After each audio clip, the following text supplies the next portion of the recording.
पुराणों के अनुसार कांचीपुरी में एक ब्राह्मण रहता था। उसका नाम देवस्वामी तथा उसकी पत्नी का नाम धनवती था।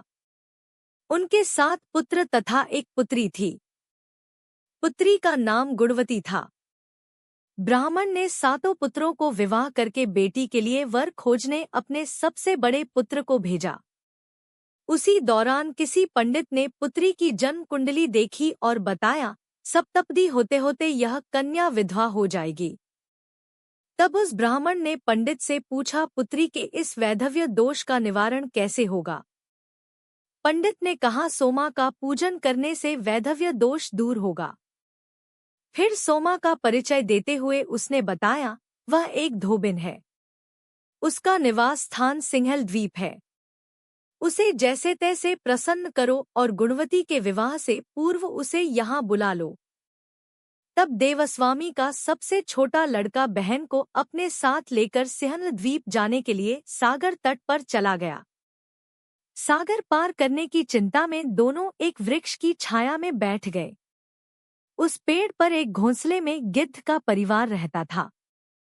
उस समय घोंसले में सिर्फ गिद्ध के बच्चे थे। गिद्ध के बच्चे भाई बहन के क्रियाकलापों को देख रहे थे। सायंकाल के समय उन बच्चों, गिद्ध के बच्चों, की माँ आई तो उन्होंने भोजन नहीं किया। वह अपनी माँ से बोले, नीचे 2 प्राणी सुबह से भूखे प्यासे बैठे हैं। जब तक वे कुछ नहीं खा लेते तब तक हम भी कुछ नहीं खाएंगे। तब दया और ममता के वशीभूत गिद्ध माता उनके पास आई और बोली, मैंने आपकी इच्छाओं को जान लिया है। इस वन में जो भी फल फूल कंदमूल मिलेगा मैं ले आती हूँ। आप भोजन कर लीजिए। मैं प्रातः काल आपको सागर पार कराकर सिंहल द्वीप की सीमा के पास पहुंचा दूंगी। और वे दोनों भाई बहन माता की सहायता से सोमा के यहाँ जा पहुँचे। वे नित्य प्रातः उठकर सोमा का घर झाड़ कर लीप देते थे। एक दिन सोमा ने अपनी बहुओं से पूछा, हमारे घर कौन बुहारता है, कौन लीपता पुतता है?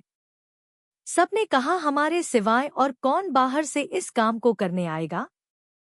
किंतु सोमा को उनकी बातों पर विश्वास नहीं हुआ।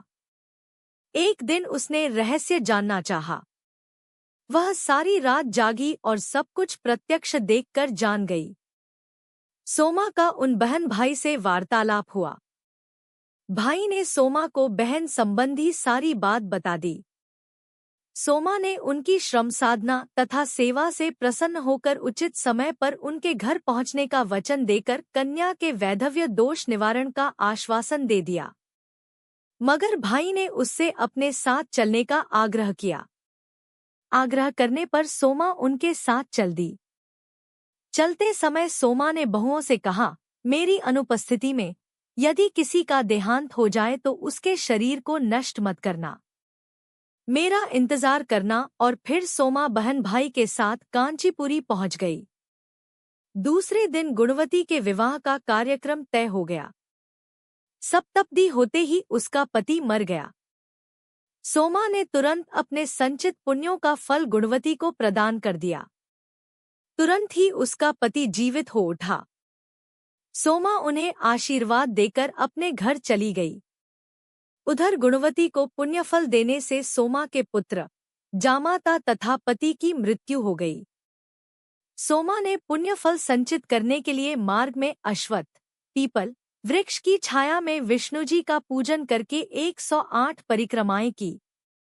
इसके पूर्ण होने पर उसके परिवार के मृतक जन जीवित हो उठे। निष्काम भाव से सेवा का फल मधुर होता है। इस व्रत का यही लक्ष्य है। कथा पसंद आई है तो प्लीज चैनल को सब्सक्राइब करें, वीडियो को लाइक करें, कमेंट में जरूर बताएं।